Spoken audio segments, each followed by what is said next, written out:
तो आज मैं फिर से आपके लिए लेके आई हूँ एक नया वीडियो जिसमें मैं आपको पढ़ाने जा रही हूँ। हमारा जो यूजी सेमेस्टर 2 है, न्यू एजुकेशन पॉलिसी के अकॉर्डिंग जो सिलेबस हमारा नया आया है, उसमें हमारा CC6 था ग्लोबल सिटीजनशिप एजुकेशन, और उसमें फर्स्ट चैप्टर था ग्लोबल गवर्नेंस। ठीक है, फर्स्ट चैप्टर क्या था, या फिर आप फर्स्ट यूनिट बोल सकते हो, ग्लोबल गवर्नेंस। ठीक है, तो ग्लोबल गवर्नेंस का हमने थ्योरी वगैरह सब कुछ कर लिया है, हमने सिलेबस पूरे अच्छे से कंप्लीट कर लिया है, और लास्ट वाले 4-5 चैप्टर का हमने MCQ भी कर लिया है। ठीक है, और हम हमारा जो फर्स्ट वाला 2-3 चैप्टर है उसका हमने MCQ नहीं किया था, तो वही मैं आपको बताने जा रही हूँ। यूनिट 1 का ये MCQ जिसका हिंदी होता है, इस चैप्टर का नाम है हिंदी में अगर आप देखें तो वैश्विक प्रणाली। ठीक है, वैश्विक शासन प्रणाली। ठीक है, तो मैं हिंदी में ही आपको समझाने की कोशिश कर रही हूँ ताकि आपको अच्छे समझ में आ जाए, क्योंकि ये टॉपिक सब है ना, हल्का हिंदी में समझेंगे तो अच्छा लगेगा।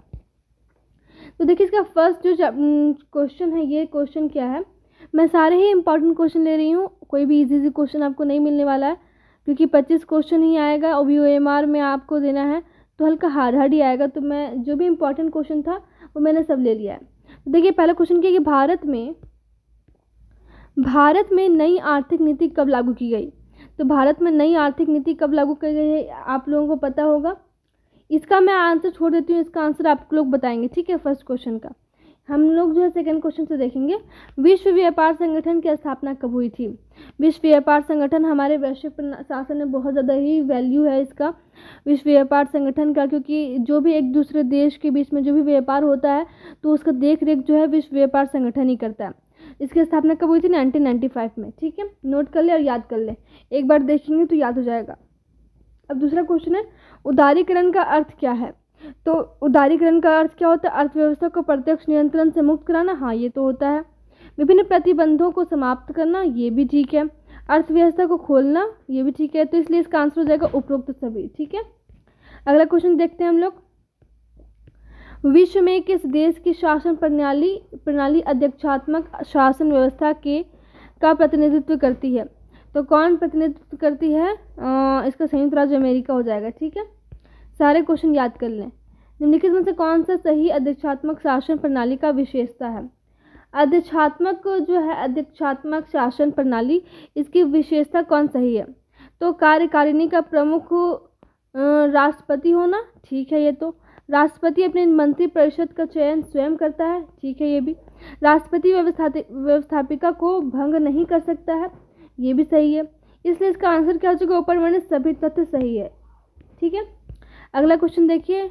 निम्नलिखित में से कौन सा राज्य का सबसे महत्वपूर्ण तत्व है। सबसे महत्वपूर्ण तत्व क्या है, ध्वज तो है ही, राजधानी तो है ही, महत्वपूर्ण तत्व पूछ रहा ना, तो ये सब महत्वपूर्ण नहीं है, ध्वज महत्वपूर्ण नहीं, राजधानी महत्वपूर्ण, राजधानी क्या ही वैल्यू रखेगा। तो आपका महत्वपूर्ण क्या हो जाएगा, संप्रभुता। ठीक है, आगे देखिए। भारत की संप्रभुता के संबंध में निम्नलिखित में से कौन सा कथन सही है। तो ये दो कथन आपको दिया गया है, दोनों में से कौन सा सही है ये बताना आपको। ठीक है, इस तरह क्वेश्चन आएगा फ्रेंड्स, मैं बता दे रही हूँ कि दो आपका स्टेटमेंट दे देगा, फिर पूछेगा कि ये सही है या फिर ये सही है। ठीक है, तो भारत के संप्रभुता के बारे में ये दो स्टेटमेंट दिया गया। तो पहला स्टेटमेंट क्या है कि भारत राष्ट्रमंडल का सदस्य है, हाँ ये भी तो ठीक है। और फिर राष्ट्रमंडल की सदस्यता के कारण भारत की संप्रभुता कम हो जाती है, नहीं ये तो गलत है। इसलिए आपका पहला इसमें जो आंसर कौन सा होगा, इसमें आंसर आपको हो जाएगा केवल 1, केवल 2, एक तथा दो दोनों, एक और दो दोनों में से कोई नहीं, तो केवल 1 ही आपका आंसर हो जाएगा, 1 ही वाला ही सही है। ठीक है, अगर देखिए, भारतीय संविधान में किस प्रकार की शासन प्रणाली की व्यवस्था की गई है। किस प्रकार की शासन प्रणाली, लोकतंत्रात्मक, अध्यक्षात्मक, संसदात्मक, अर्ध लोकतंत्रात्मक। तो इसका आंसर हो जाएगा संसदात्मक। ठीक है, संसदात्मक इसका आंसर हो जाएगा। आगे देखिए, सर्वप्रथम संसदात्मक सरकार किस देश में आरंभ की गई। संसदात्मक सरकार किस देश में आरंभ की गई, तो यूके के ग्रेट ब्रिटेन में। ठीक है ना, ये आपका सही आंसर हो जाएगा। आगे देखिए, राष्ट्रपति पद्धति में समस्त कार्यपालिका की शक्तियां निहित होती है, किसमें, राष्ट्रपति में। ठीक है, ये सारे मैंने आपको बता दी, सारे इंपॉर्टेंट है, थोड़ा घुमाने वाले हैं लेकिन इंपॉर्टेंट है सारे, एक्सक्यूज मी। तो मैंने जो भी क्वेश्चन आपको बताया वो सारे इंपॉर्टेंट है, और सारे हल्का आपको उलफुजुल लगेंगे, लेकिन एक बार पढ़िएगा आप ध्यान से, इत्मीनान से, तो आपको समझ में आएंगे सारे। निम्नलिखित में से कौन सी विशेषता भारतीय स्वतंत्रता की नहीं है? कौन सी जो विशेषता है वो भारतीय स्वतंत्रता की नहीं है? एक, संविधान संगत सरकार। देखिए सारे ऑप्शन को देखेंगे हम लोग, कौन सा नहीं है, तो 3 तो होगा, 1 नहीं होगा। एक, संविधान संगत सरकार, ये तो है। लोकतांत्रिक सरकार, ये भी है। विधि का शासन भी है। सत्तावादी सरकार नहीं है, ठीक है ना, सत्तावादी सरकार नहीं है। तो आपका आंसर कौन सा हो जाएगा? आपका आंसर हो जाएगा 4 नंबर, ठीक है।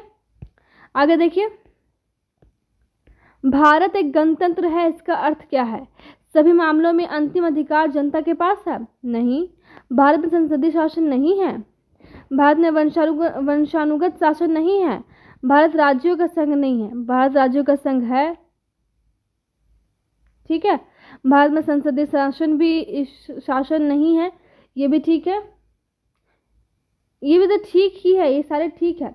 लेकिन जो क्या है कि इसका अर्थ क्या है? एक गणतंत्र, भारत एक गणतंत्र देश है, इसका अर्थ क्या है? तो इसका अर्थ ये है इसका कि भारत में वंशानुगत शासन नहीं होती है, ठीक है, वंशानुगत शासन नहीं होती है। तो आपका ये आंसर हो जाएगा। तो ये सारे फ्रेंड्स मैंने इंपॉर्टेंट क्वेश्चन बताए थे, आई होप कि आपको समझ में आए होंगे। अगर आपको कोई और डाउट है इससे रिलेटेड तो मुझसे कमेंट में पूछ लें। और इसके बाद से आपका सेकंड यूनिट का भी आ जाएगा, और सारे यूनिट का मैं कंप्लीट करवा दूंगी ऑब्जेक्टिव क्वेश्चन। CC5 का भी मैं करवाऊंगी। CC4 का तो मैंने इंपॉर्टेंट क्वेश्चन बता दिया है, CC5 का मैं इंपॉर्टेंट क्वेश्चन करवाऊंगी, CC6 का तो करवा दे रही हूँ। 2 यूनिट और बचा हुआ है, इसके बाद हम लोग कंप्लीट हो जाएगा। CC5 का फिर मैं स्टार्ट करूँगी। और इसके बाद जो है IVS जो है पेपर हमारा साइबर डिफेंस का, उसका भी सारा इंपॉर्टेंट क्वेश्चन आपका आएगा। लेकिन इससे पहले फर्स्ट वाले का आंसर जो है आप कमेंट में ज़रूर से बताएं इसका आंसर क्या होगा, ठीक है। Thank you.